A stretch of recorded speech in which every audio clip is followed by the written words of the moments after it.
Hey, what's up, everybody? Welcome back to the channel. Today I want to talk about my experience in Valencia with buying a film camera.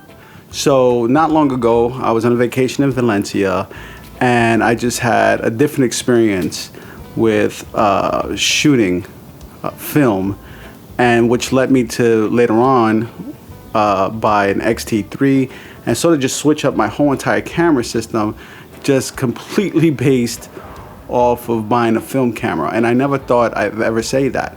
Up until that point, I was carrying this camera, which is a Canon R with a 24-70 RF lens, as well as many other lenses, a Blackmagic, and other cameras as well.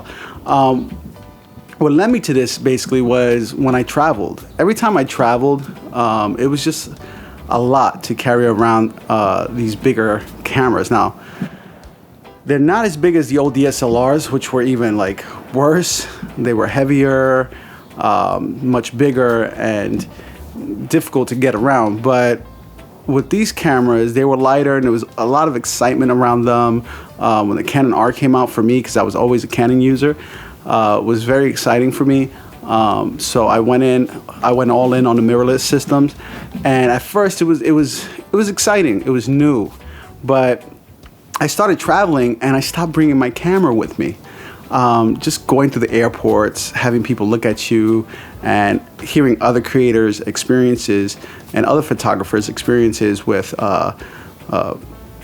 security taking away their cameras, losing basically thousands of dollars in equipment if they didn't have insurance. And even when you have insurance, sometimes you don't recuperate all that money. So I started traveling basically without my camera, and I started relying a lot on my phone, and I hated it. I mean, as far as posting on my Instagram and small social media outlets where people won't really see the resolution, it was great. But when I get back home and I try to print or create images that were bigger than, let's say, a 4x6 or even bigger than that, I mean, you could really tell it was missing just so much detail. A lack of dynamic range, a lack of detail in the shadows, the colors were just off. And for me, it wasn't a great experience. So my last vacation to Spain, I was walking around a small town in Valencia, in Plaza de la Virgen, and we got to this small shop where they said everything's made in Spain, because we were looking for like gifts for family members. And in there were vintage cameras. And so there was one that caught my eye in particular because it had like this very Fujifilm look to it, like with the tactile dials and the whole look. And I almost thought it was like, oh, is that a modern camera? And sure enough, no, the guy explained to me it was a vintage Soviet Union camera. And I said, vintage Soviet Union camera? And he said, yeah, it's a film camera. And so I started holding it in my hand. And let me just show you guys what it is. Here it is. It's a vintage Zenith ET.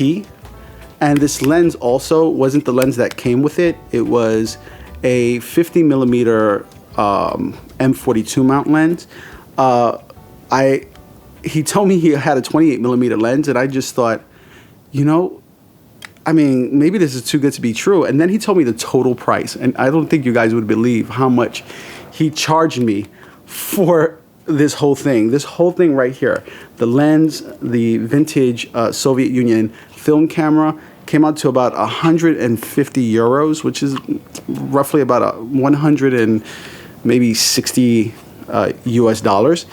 So I bought it, and he also had rolls of film. And I bought 2 rolls of film off of him. I bought a Fuji C200 film, and the other one was, I forget the name of the company. I never really came across them, but it was a black and white film, 100 ISO black and white film.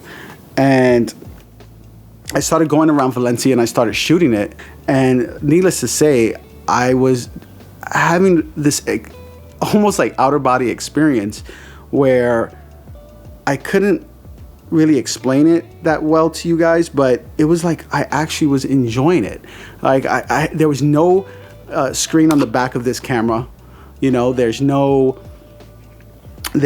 digital, anything. I mean, it has no batteries. It's all just mechanical. And but the joy of shooting with it was just unbelievable. I couldn't believe like how much joy and the anticipation of seeing the results was just as exciting, where you can't just plug in, you know, an SD card into your computer and just immediately look at the results and start editing. And that was the other thing, the editing part, right? Like you don't get to edit these. Can you? Yes. If you get a scanner, you download like one of these apps that allow you to edit your films and all that. But I wasn't going to do all that. I went to a professional lab here in New York City when I got back to develop. Well, I had the black and whites developed here. I had the color ones were developed immediately over in Spain when I got from Valencia to Madrid, and I found a very reliable, reputable place that could develop those films. And I just, man, the excitement and the joy that this film camera of all things brought to me was just unbelievable. Now, the 28mm lens, the reason I got that was basically because the Leica Q2 uses a 28mm lens, and people were just raving about the focal length of 28mm lens for point and shoots. So I wanted to see what was the whole thing. So, I mean, just having this 28mm lens and not being able to zoom, not having like this right here where I'm talking to you on at 24-70 and be able to control whether I want to take a portrait shot, or zoom in the focal length to take a tighter shot, or zoom out to get a wider shot, was challenging. But that was the fun about not having all those capabilities. It was intriguing, you know. It was a wide enough shot, but when I needed to get tight, I had to walk up onto the subject that I was taking a photo of, and I just love how everything came out. I love the colors, by the way, that were developed from the Fuji C200 film. Now, about film, there's this whole like, how do you say this, community of people who love film cameras, and they would tell you Fuji 200 is not a professional film, that there's other pro films. But I gotta say, for a first time, well, not first time user of film, but getting back into film, I just love the colors. I mean, it wasn't a pro film stock, but it was unbelievable. And then I developed the black and white photos, and I fell in love all over again. Now, while I'm still in Spain, I'm here enjoying this old Soviet camera so much that I said, man, I want the same experience, but with a digital camera that I can go around, shoot videos, as well as control these dials and aperture and all that. And so I started looking around. So I went to this store called Fotocasion, and there I was looking around, well, what can I get? They had Olympus, Pentax, that had these capabilities, and I was looking specifically, of course, like everybody else in the world is apparently, for the Fuji X100V. They didn't have it. They sold out everywhere you go, and I wasn't overpaying for any camera. So I end up seeing an XT3, and then, lo and behold, I go and I get XT3. And if you look at these two cameras, I mean, side by side, they are just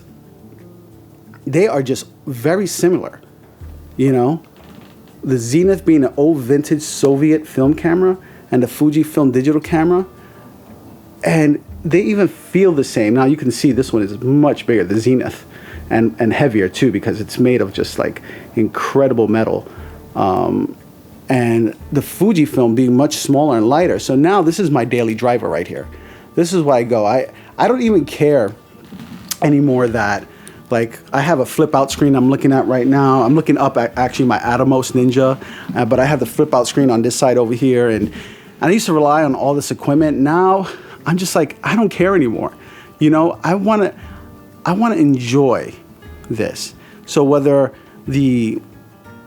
if I'm outdoors, I'm totally going with my Fujifilm camera for videos and for photography.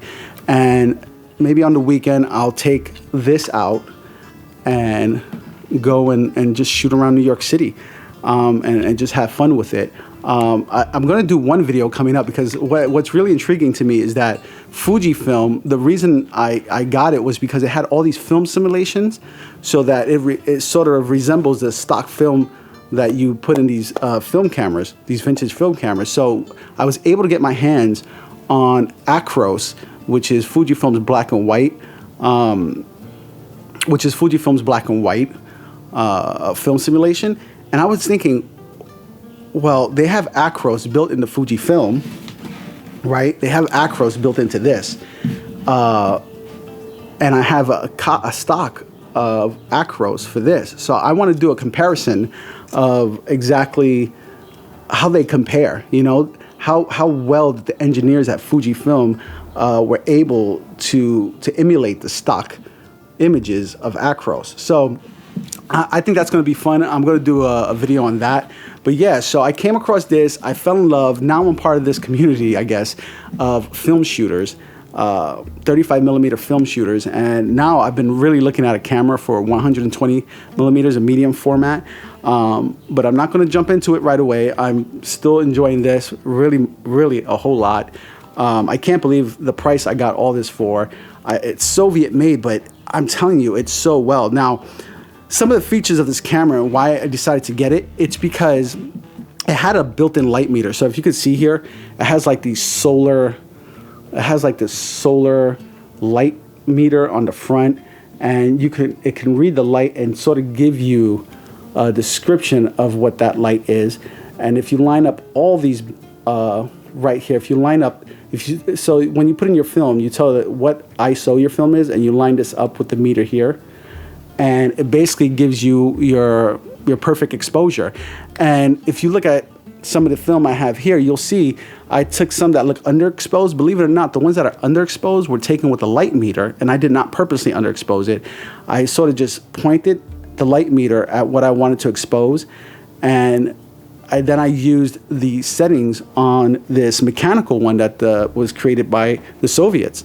And believe it or not, the one without using the light meter, these actually came out way better. And I was so dumbfounded by that. I was like, how is it the light meter is giving me a reading that's more underexposed than this? And I was really not trying to overexpose this, and I wasn't trying to underexpose the light meter.